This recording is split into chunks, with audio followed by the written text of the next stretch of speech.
Bien, bonjour à tous.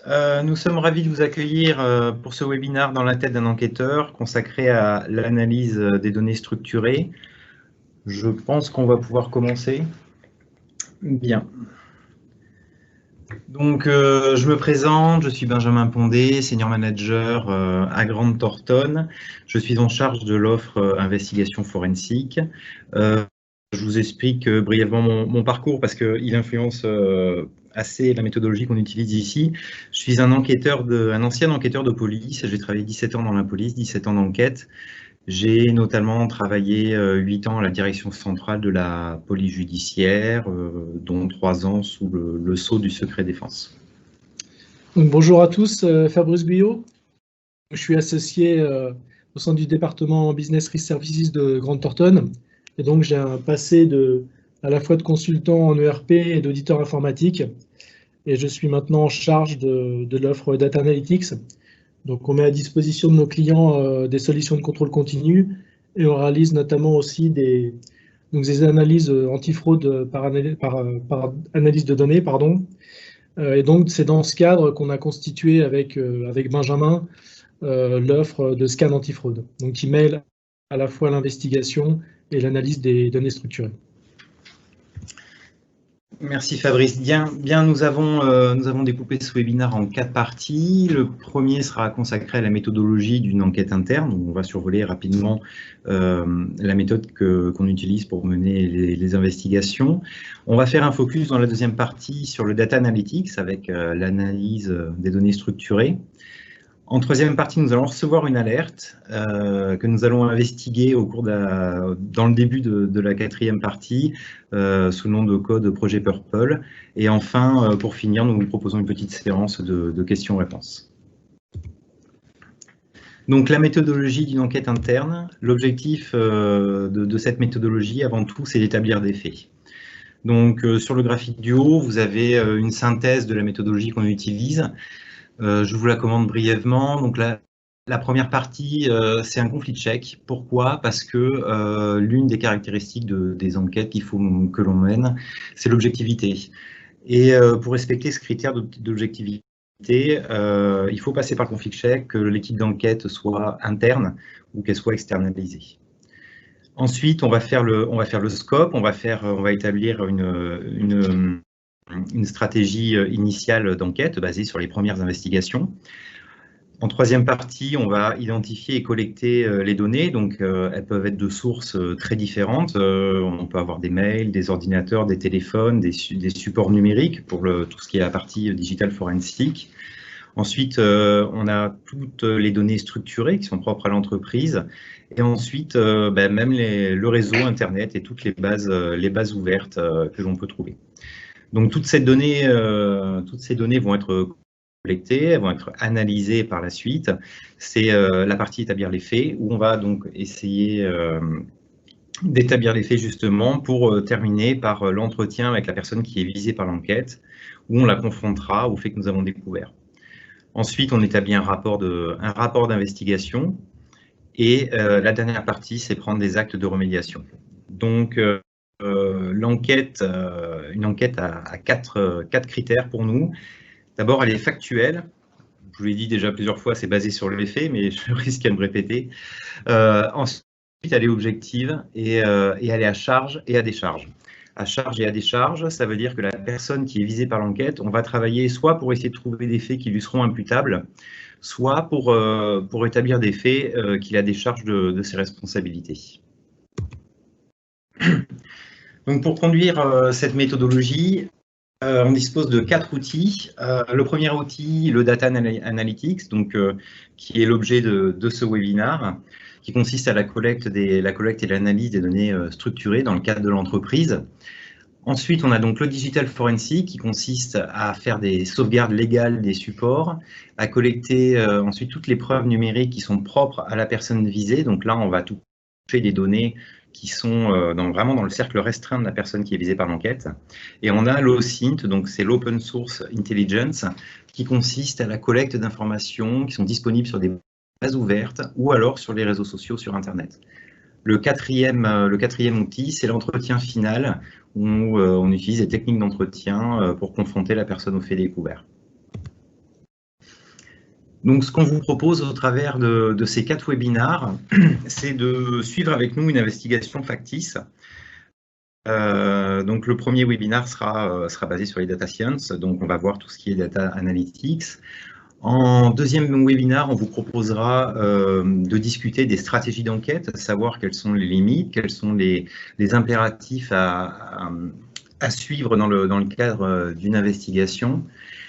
Le troisième webinaire sera consacré aux techniques de digital forensic, où on vous présentera un petit peu la puissance de ces outils et le type d'informations surtout que l'on peut espérer récupérer avec du digital forensics.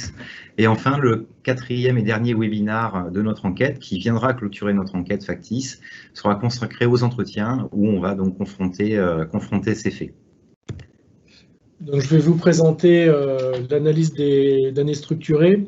Donc, on va déjà parler du data analytics, introduire le data analytics. Donc, qu'est-ce qu'on entend, nous, Grant Thornton, globalement par data analytics? Tout d'abord, il faut savoir que c'est une discipline à part entière, hein, qui consiste à réaliser des analyses à partir de données structurées brutes, dans le but d'en tirer des conclusions. Donc, données structurées, on fait ici référence à des données opérationnelles, financières de l'entreprise, et brutes aussi important pour nous, puisque on ne veut pas qu'il y ait d'altération des données. On ne veut ni agrégation ni transformation, donc en général, on va collecter les données brutes des tables de la base de données, donc des systèmes financiers. Donc ensuite, le data analytics, il implique l'utilisation d'algorithmes, notamment des croisements de données. Donc on va faire des classifications, des corrélations à partir des données, notamment sur la base de scénarios pour en déduire, déduire des résultats, et notamment dans le cadre de la fraude, des potentielles suspicions de fraude. Il est accompagné aussi d'une couche de visualisation. Donc l'objectif de cette couche de visualisation, c'est de mieux appréhender les données. Ça permet de voir les tendances, les éventuelles tendances à risque, les motifs à risque. Donc finalement, le data analytics, c'est un axe majeur globalement pour répondre à diverses problématiques de nos clients en exploitant les données. Donc plusieurs usages. Donc bien sûr, on va parler ici des analyses anti-fraude, mais ça sert aussi à améliorer les reporting, puisqu'on aura directement une exposition des données à partir des analyses. Ça peut servir aussi à automatiser des contrôles. Ça permet d'avoir une meilleure visualisation via des graphiques avancés, et puis ça permet surtout aussi de développer des indicateurs complexes qu'on ne va pas pouvoir réaliser facilement manuellement en utilisant par exemple Excel. Donc depuis quelques années, le data analytics est enrichi par le big data. Donc on fait allusion ici à l'intelligence artificielle et au machine learning, notamment dans notre cas pour éliminer des faux positifs. Donc on va faire du machine learning qu'on appelle supervisé. Donc on va prendre un échantillon de données, un échantillon de résultats, et puis on va faire une analyse pour dire tel résultat, c'est potentiellement une vraie motif de fraude, ou alors au contraire on sait que c'est un faux positif. Donc on va apprendre à la machine à reconnaître les faux positifs sur l'échantillon, on va entraîner le modèle, et après on va lancer le modèle sur l'ensemble des résultats, donc l'ensemble de la population, et ça va nous permettre, sans avoir indiqué de règles prédéfinies, d'éliminer comme ça les faux positifs et de mieux cibler nos risques et nos anomalies. Donc dans l'analyse de données structurées, on recourt à 4 types d'analyse de fraude. Donc la première analyse classique, on va construire un scénario de fraude et on va le mettre en musique avec un algorithme. Donc un exemple classique, on va par exemple rechercher des allers-retours sur un RIB pour identifier d'éventuels détournements de RIB et donc décaissements frauduleux. Ensuite, un deuxième type d'analyse, c'est d'identifier des schémas atypiques. Donc là, on n'aura pas de scénario prédéfini. On va au contraire essayer de voir parmi les données ce qui est inhabituel. Donc, par exemple, on va pouvoir détecter, si on analyse le grand livre, des schémas comptables inhabituels. Donc là, ici, on va typiquement utiliser des algorithmes de classification ou de data science. Ensuite, un point important dans notre méthodologie, c'est de réaliser des analyses croisées, c'est-à-dire de faire des corrélations. Donc on va voir plusieurs résultats différents et on va les croiser pour voir s'ils se rapportent pas, si les anomalies ne se rapportent pas à une même entité. Par exemple, est-ce que ce serait le même tiers concerné, le même collaborateur, la même écriture comptable? Et là, ça va renforcer, notre suspicion. Parce qu'on part toujours de signaux faibles et on essaye de voir si les faisceaux se croisent. Et ensuite, dernier type d'analyse, donc une recherche de texte par mots-clés. Typiquement, c'est une analyse qu'on va beaucoup utiliser dans la fraude et aussi notamment dans l'anticorruption. On va paramétrer, par exemple, une liste de mots-clés à risque, donc des marques de luxe, des potentiels cadeaux clientèle, et on va balayer, par exemple, toute votre comptabilité pour rechercher, voir s'il y a des écritures à risque sur la base de ces mots-clés. Donc, en fait, en utilisant ces 4 types d'analyse, on peut avoir un spectre intéressant d'antifraude via l'analyse de données, et puis appliquer le scan antifraude à votre entreprise. Donc, quelles composantes technologiques on utilise? Donc là, l'idée, c'est pas de rentrer dans le détail technique, mais plutôt de vous indiquer les composantes classiques d'une solution Data Analytics. Donc, il y a un premier composant qui est l'intégration des données, puisqu'en fait, dans le cadre des scans antifraude, on va être plutôt sur des analyses de données externes. Donc, on ne va pas mettre un outil dans votre entreprise, on va vous demander de nous fournir les données. Suite à un cadrage initial, on va identifier les zones de risque, on collecte vos données, et donc on a un module d'intégration. Ensuite, on va les analyser avec un moteur d'analyse où on va dérouler les algorithmes. Alors, ce qui est important pour nous, pour garder la confidentialité, c'est que notre moteur d'analyse, il est dans nos locaux. Donc, on n'est pas sur des solutions cloud, on va être sur des solutions dans les locaux Grande Thornton à Neuilly, pour préserver la confidentialité. Ensuite, la couche qui est importante, c'est que les résultats, on ne va pas les restituer uniquement sous format Excel, on va les présenter dans la couche de visualisation. Et d'ailleurs, je vais vous la présenter tout à l'heure dans notre cas d'investigation. La couche de visualisation, donc on utilise Power BI chez Grande Thornton pour mieux voir les motifs de fraude, les risques d'anomalie. Et puis en option, on propose aussi une seconde couche d'exploitation, donc exploitation de second niveau, notamment pour documenter vos analyses et vos investigations. Donc typiquement, là, on va être sur des outils de type GRC. Donc l'approche méthodologique, donc on a deux cas différents. Donc, je vais vous présenter le premier cas et Benjamin va vous présenter le second. Donc on a dans les deux cas 4 étapes. Donc premier cas, on n'a pas d'alerte prédéfinie, on n'a pas eu d'alerte éthique, et on fait un scan anti-fraude globalement sur les zones de risque. Donc on va avoir une première étape de cadrage et de revue des risques. Sur cette base, on va lancer les algorithmes qui sont pertinents, analyser les signaux faibles de fraude, faire des corrélations avec ces différents signaux faibles pour renforcer le faisceau de présomption. Et ensuite, on va aboutir à un résultat qui va permettre d'orienter la stratégie d'enquête. Ensuite, donc, la méthodologie en investigation forensique est un petit peu différente parce qu'on ne parle plus de signaux faux, de signaux faibles de fraude. On va chercher des faits. Donc, on a une première partie où on va bien sûr récupérer les données, une deuxième partie où on va procéder à leur traitement et on va faire l'analyse des résultats. Ce qui change vraiment, c'est que dans cette méthodologie, l'analyste, le data analyst, en fait, fait partie intégrante de l'équipe d'enquête. Donc, à la troisième étape, il va communiquer ses résultats aux autres membres, donc qui sont principalement du Digital Forensic, de l'OSINT, mais eux-mêmes vont aussi alimenter le data analyst par leurs résultats. Donc ça va avoir pour conséquence de créer de nouvelles recherches, d'approfondir certaines pistes. Ensuite, un rapport d'analyse est donc rédigé et ce rapport est intégré au rapport d'investigation. Donc, pour vous présenter le rapport d'analyse, donc c'est un rapport de type audit, avec typiquement une synthèse des constats, risques et recommandations.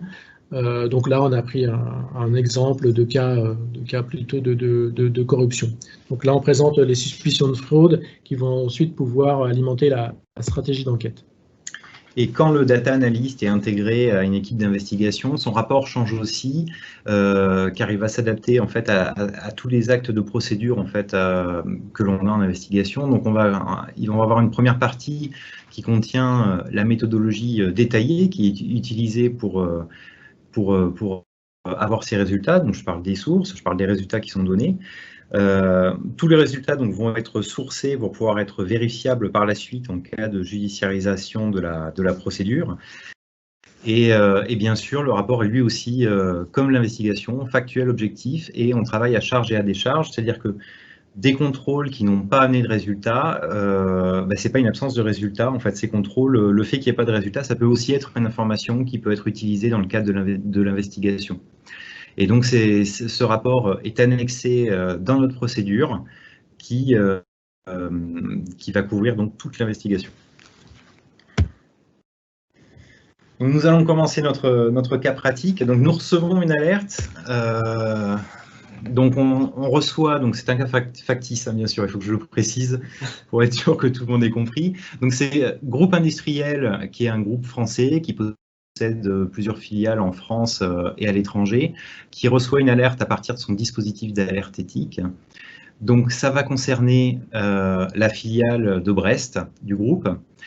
On a un lanceur d'alerte qui ne souhaite pas être contacté par la suite, comme ça peut arriver. C'est toujours un frein à première vue dans l'investigation, parce que l'information initiale que donne le lanceur d'alerte est généralement assez peu détaillée, et donc il est toujours de bon ton de reprendre contact ensuite avec le lanceur d'alerte pour développer et préciser son alerte. Mais là, ce ne sera pas le cas. Donc dans son message, il nous explique qu'il a été approché par une personne de la filiale et qui a demandé des avantages personnels en échange d'accès au marché. Il précise aussi qu'il sait qu'un autre fournisseur est ainsi favorisé depuis 2 ans et menace de prévenir la police. Donc, pour traiter cette alerte, notre client va décider de recourir à une équipe externe. Donc, elle va faire appel à l'équipe d'investigation de Grant Thornton.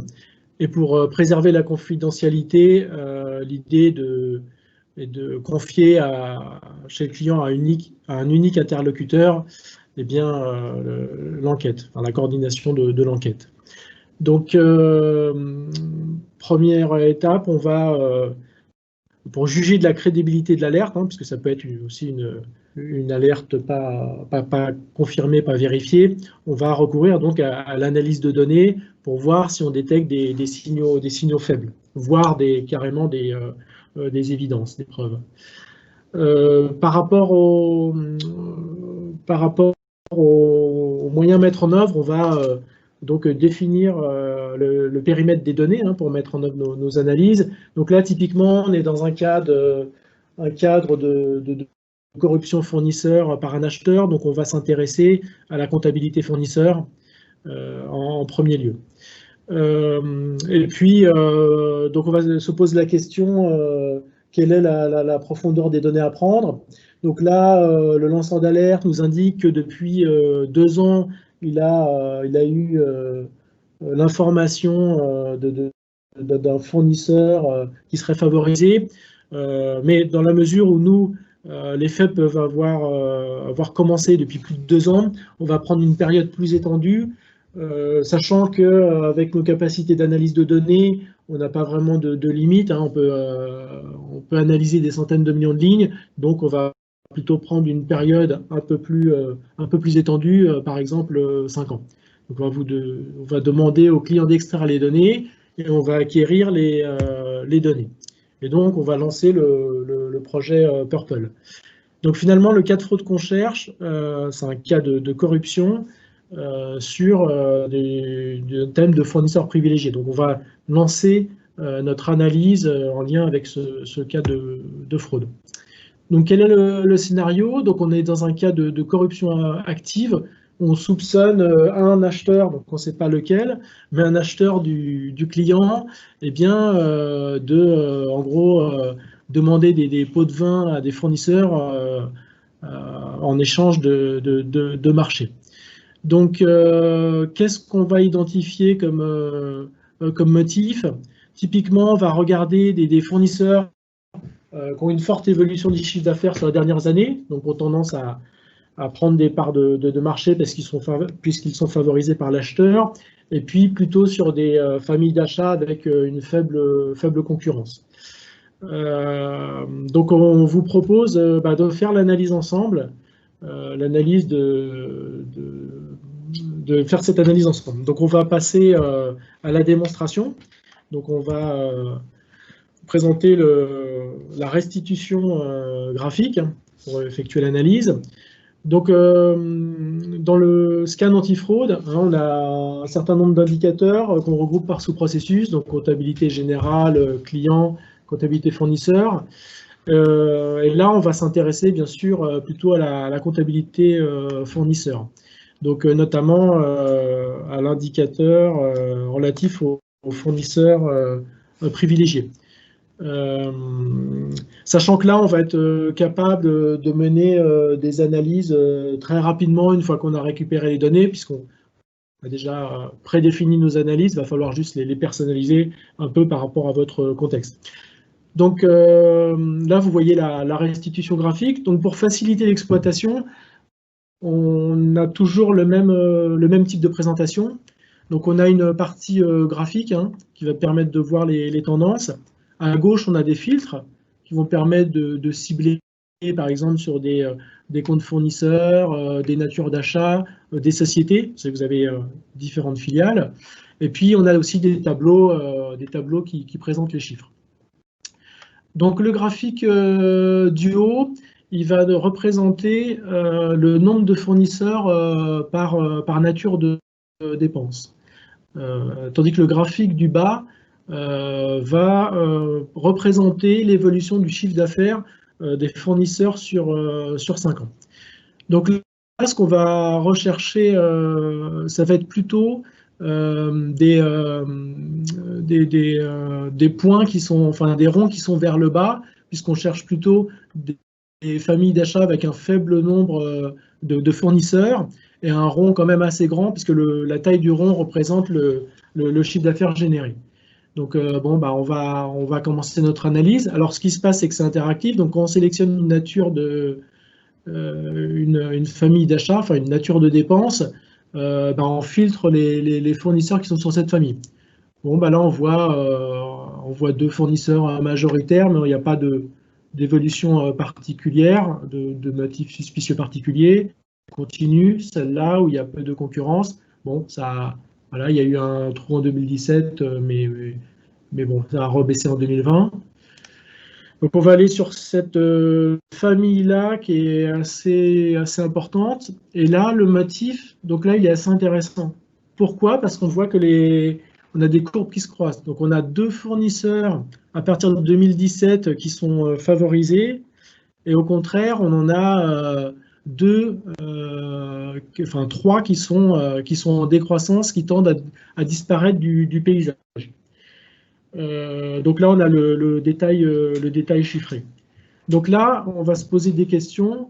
On va se demander, est-ce que c'est un acheteur qui est arrivé vers 2017 et qui fait rentrer ses fournisseurs, ou alors peut-être qu'il y a eu une nouvelle stratégie, qu'on a décidé de relancer pour la concurrence sur le marché et on passe un peu à des nouveaux fournisseurs.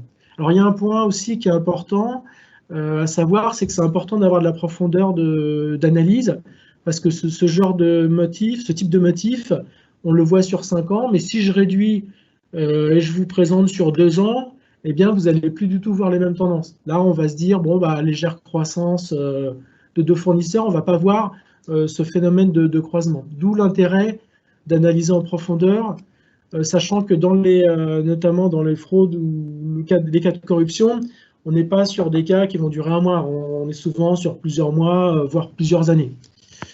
Donc là, on va se poser aussi une autre question, on va se dire, bon, ben voilà, sur cette famille d'achats, on est sur plutôt de l'informatique. Donc est-ce qu'il n'y a pas une autre nature d'achat de type informatique où on aurait un peu le même type de risque de signaux faibles? Donc on va aller voir une autre famille informatique. Et là, on voit aussi, le tableau nous met en évidence un fournisseur aussi qui a une très forte croissance. Bon, il y a un fournisseur qui est conservé, mais il y a un fournisseur aussi à partir de 2017 qui monte. Donc là, ça va un peu commencer à renforcer nos soupçons. Donc là, ce qu'on va faire, c'est qu'on va faire part de nos recherches, dans ce tas de recherches. On a donc identifié certains fournisseurs qui peuvent être à risque, qui sont privilégiés. On va donner l'information à l'équipe SILT qui va faire des recherches complémentaires. Tout à fait. Donc là, en fait, à partir de là, on peut considérer qu'on a procédé à la vérification de l'alerte, que l'alerte peut être jugée crédible et qu'il serait peut-être de bon ton de monter une équipe d'investigation pour aller voir plus profondément ce qui s'y passe. Voilà. Donc, ce qu'on va faire également, donc comme on considère que c'est crédible, on va aussi aller regarder d'autres éléments sur les fournisseurs. On va par exemple se poser la question, bon déjà, est-ce que ces fournisseurs, ils existent vraiment? Est-ce qu'il n'y a pas un fournisseur fictif et une fraude, au-delà de la corruption, une fraude? Donc on va aller par exemple voir un autre indicateur. Donc on va aller voir un indicateur relatif aux fournisseurs fictifs. Donc en fait, comment on va faire? Simplement, là on est sur des fournisseurs plutôt qui sont en France, puisqu'on est sur une filiale française. Donc on va aller déjà vérifier en première approche si on les retrouve dans la base Sirène, dans la base Sirène de l'INSEE. Donc est-ce que ces fournisseurs ils sont déclarés? Donc là on voit qu'il y a un certain nombre de fournisseurs qu'on ne retrouve pas dans la base.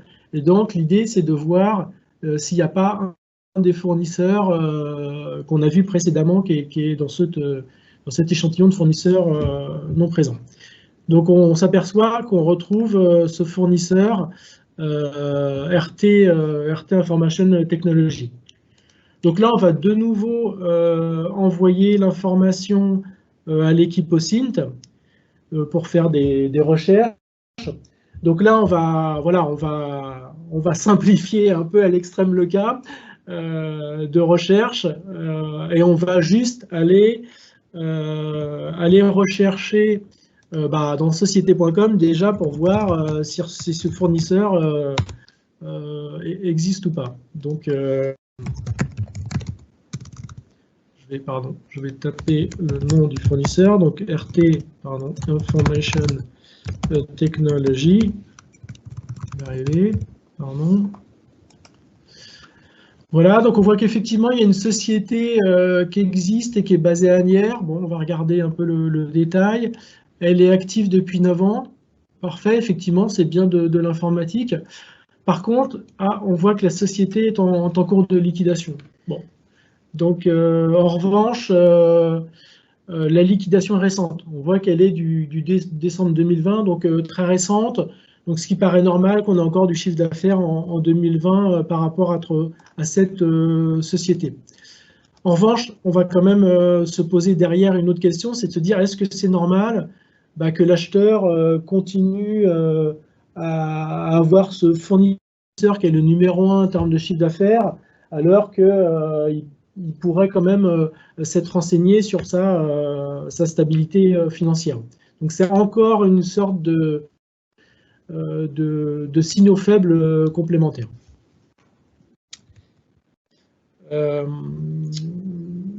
Voilà, donc aussi, on avait aussi l'intervention des oui. Digital Forensics, puisque là, on est dans la phase Data Analytics en cours d'investigation. Donc, on sait qu'en même temps, on a de l'OSINT qui se déroule, on a aussi du Digital Forensics, et que tous les consultants sont en contact permanent les uns avec les autres.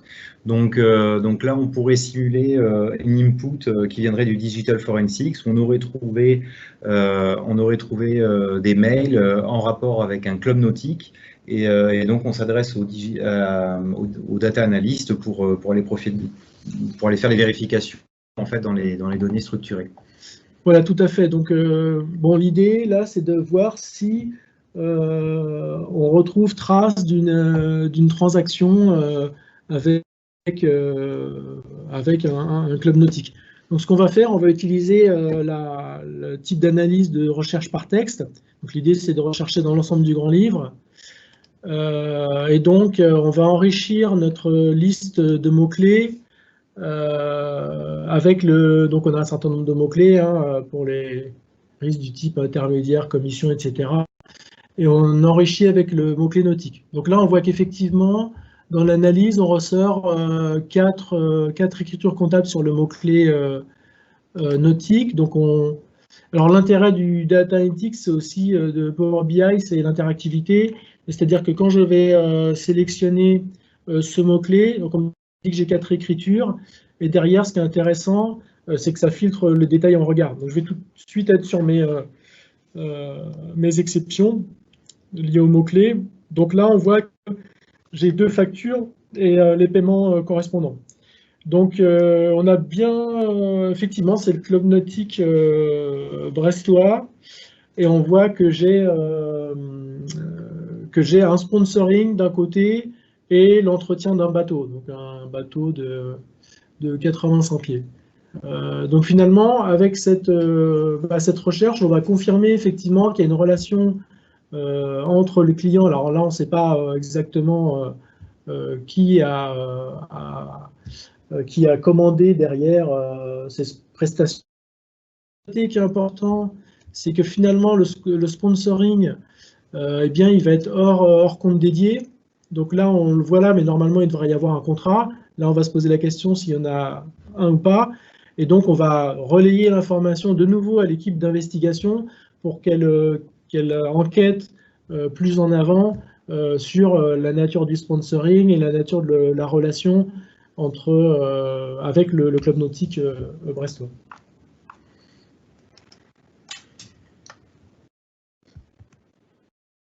Voilà, donc du coup, on a fait un petit tour d'horizon de l'apport du Data Analytics dans le cadre des investigations. Donc là, sur le projet Purple qui nous intéresse, au final, on a 2 + 1 fournisseurs dont on a constaté qu'ils avaient un chiffre d'affaires qui montait progressivement, alors qu'on avait 3 autres fournisseurs qui avaient un chiffre d'affaires qui était descendant. Donc ça, c'était les informations qu'on a établies au début quand on a essayé de vérifier l'information initiale. Et ensuite, dans les 2 lignes suivantes, on a des investigations qui ont été menées donc, en cours d'enquête, où sur l'impulsion, on va dire, du Digital Forensics, on est allé vérifier du sponsoring, et donc on se rend compte qu'on a du sponsoring qui est hors compte DD, donc le club nautique des marins brestois en l'occurrence. Et on a aussi détecté un fournisseur qui aurait pu être un fournisseur fantôme, si on s'en tenait au résultat du croisement avec la base Sirène, et en faisant quelques investigations, on va dire au SINT, mais bon, c'est assez basique quand même, mais c'était pour illustrer. Après, on se rend compte qu'il y a une cessation d'activité qui est concordante. Alors, ça ne veut pas dire que la piste est morte, parce que ça va demander d'autres approfondissements, et puis ce sera aussi un des sujets qu'on pourra aborder avec la personne visée par l'enquête dans le cadre de l'entretien.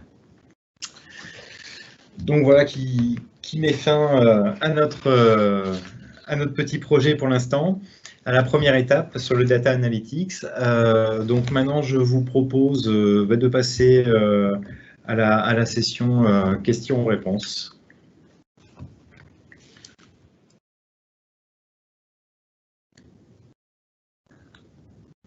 Alors, est-ce que j'ai réussi? Non, voilà, publié. On a une première question. Combien dure en moyenne une analyse data analytics? Alors, je vais peut-être répondre. Donc après, on considère que au maximum, sous un mois, on doit avoir fait l'analyse. Alors après, ça dépend effectivement dans quel cas on est. Si c'est sur un scan anti-fraude sans alerte, donc on va avoir plus d'analyses à faire parce que ça va être moins ciblé, donc plus de recherches liées à l'analyse de données à effectuer. Mais généralement, on considère que sous un mois, on doit avoir fait les différentes analyses. Sachant qu'après, il y a des allers-retours parce que quand on a un signal faible derrière, on va faire des analyses complémentaires.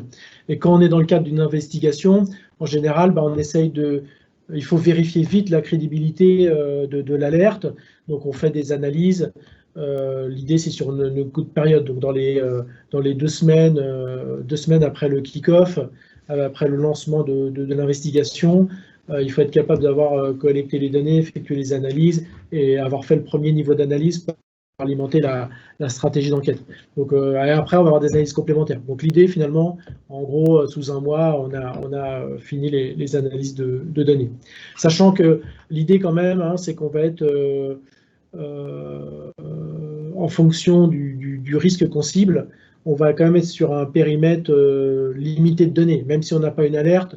Par exemple, on va se focaliser sur de la fraude achat ou alors de la fraude sur du stock. Donc, on va quand même cibler un minimum pour ne pas se lancer dans de la collecte très, très étendue de données, auquel cas on n'arrivera pas en une durée raisonnable à tout traiter.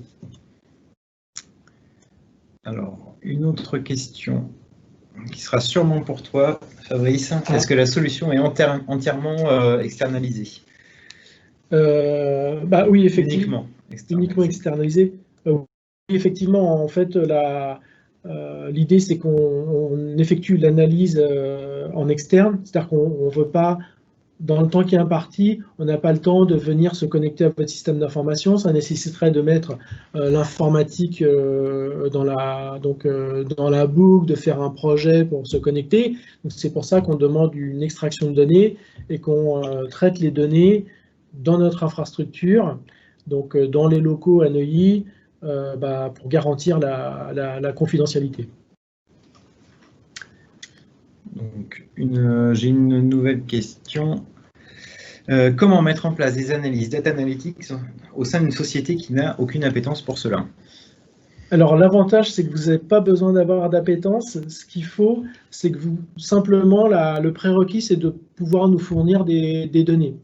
Donc, voilà, il faut juste un moment, si vous avez du volume, faire appel à votre informatique pour qu'il puisse extraire les données.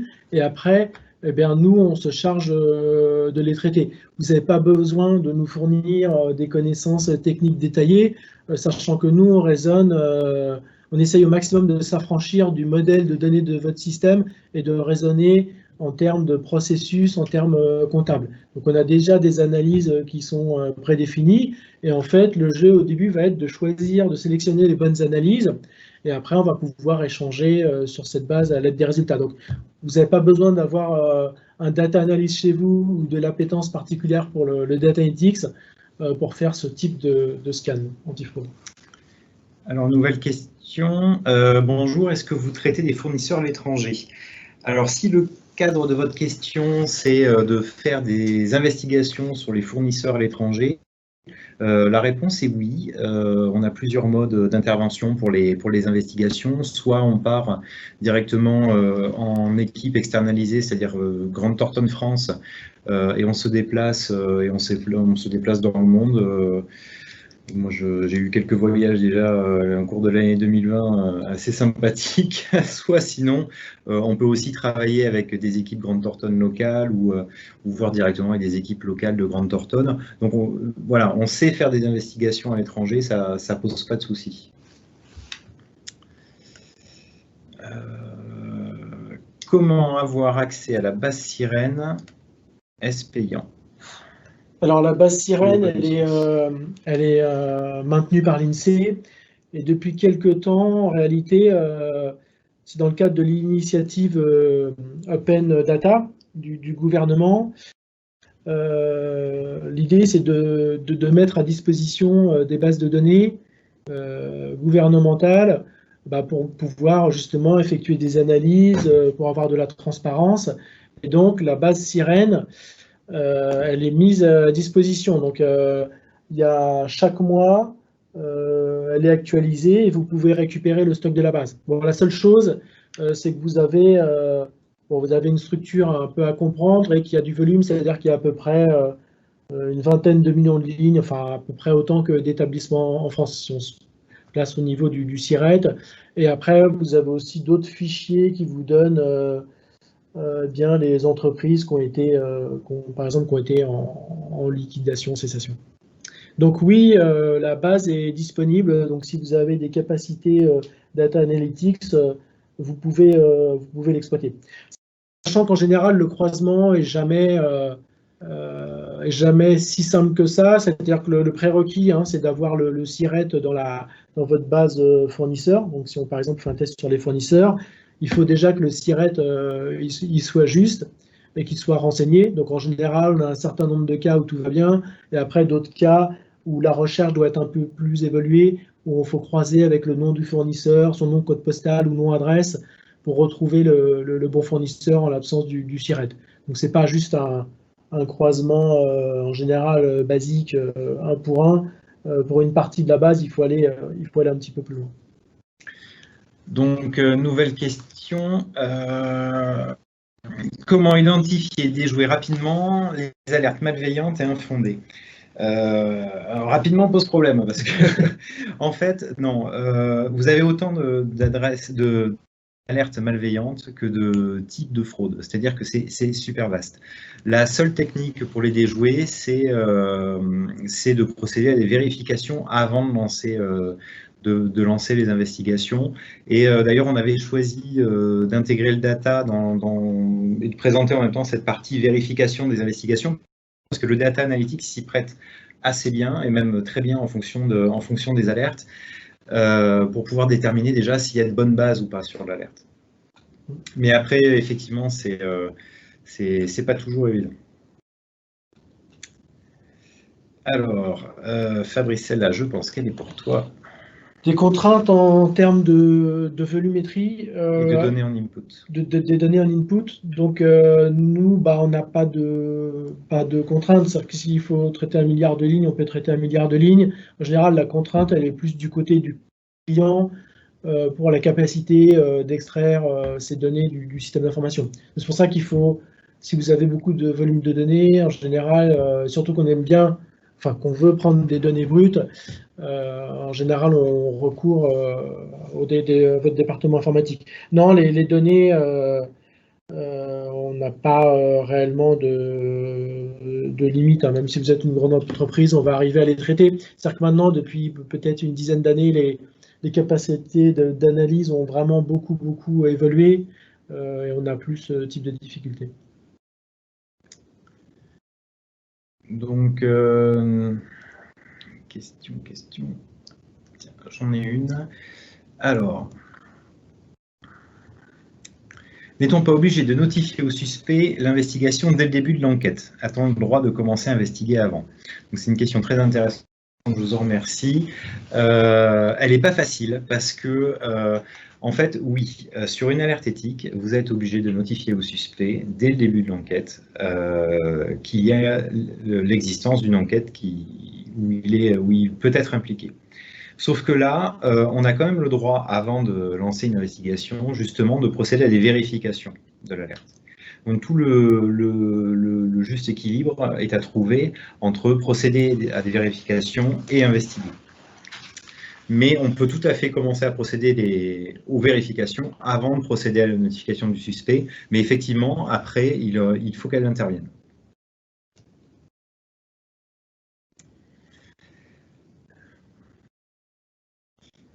Alors, une autre question sur la sécurité. Oui. Quelle sécurité pour mes données dans vos systèmes? Bon, la première sécurité, c'est l'isolation physique. C'est-à-dire que on va être sur une machine virtuelle dédiée. Donc on ne va pas mélanger déjà, par exemple, si on a 2 scans en parallèle, on ne va pas mélanger les données sur une même machine. Ensuite, comme je vous disais, il y a le fait que on n'est pas, on est sur notre serveur à nous, Grant Thornton, dans nos locaux, on ne va pas être sur sur le cloud. Donc ça contribue à la confidentialité, bien sûr, et à la sécurité. Et après, il y a aussi tout l'aspect sécurité logique, c'est-à-dire que les personnes... donc déjà, on va échanger les données par des moyens sécurisés. Donc soit vous avez une plateforme d'échange, soit nous, on vous fournit un serveur SFTP pour faire transiter les données de manière sécurisée, ou alors une plateforme sécurisée qu'on a, en fonction du volume. Et puis derrière aussi, au niveau de la sécurité logique, eh bien nous, en général dans ce type de toute façon de mission, bien sûr, on signe un non-disclosure agreement au départ, et seules les personnes qui sont effectivement assignées à la mission auront accès à la base de données qu'on va remonter sur notre infrastructure. Donc effectivement, toutes ces mesures visent à cloisonner au maximum vos données et à respecter à la fois la réglementation et à assurer la sécurité de vos données. Donc après, nous, voilà, on peut déjà, si vous pouvez nous auditer notre sécurité si vous le souhaitez, et on vous donne aussi tous les moyens de protection qu'on met en œuvre. Donc je pense que vous pouvez être sécurisé de ce côté-là. Je te propose de prendre une dernière question. Allez. Quels sont les meilleurs outils pour le data analytics? Eh bien, j'ai envie de dire, bon, ce qui est important, c'est d'avoir les composantes nécessaires. Après, sur la partie data analytics, les outils vont avoir leurs avantages, leurs inconvénients. Par exemple, vous avez aussi d'autres outils. Nous, on utilise SQL Server. Bon, on aurait pu utiliser je parle pour le moteur d'analyse. On aurait pu utiliser un moteur d'analyse dans le cloud. Par exemple, Google BigQuery. Parfois, on met en œuvre des solutions de contrôle continu chez nos clients avec cet outil. Bon, l'avantage par exemple, de Google BigQuery, ça va être un outil d'analyse très très rapide qui va traiter beaucoup de données en très peu de temps, vont faire du quasi temps réel. En revanche, vous êtes chez Google, donc là, au niveau de la confidentialité de vos données, il y a des questions qui se posent. Donc après, j'ai envie de dire, il n'y a pas de meilleur outil. Le prérequis, c'est que l'outil permette de faire les différents types d'analyses, notamment qu'on puisse aussi intégrer du Python, du R pour faire le machine learning ou des analyses un peu poussées data science, et puis qu'il ait la capacité de traiter des volumes importants de données. Donc après, nous, on a choisi un outil parce qu'on considère que c'est du best of breed, donc on est plutôt sur le meilleur outil, le meilleur composant, meilleur outil pour chaque composant. Après, il y a d'autres solutions qui pourraient être utilisées. Une petite dernière question.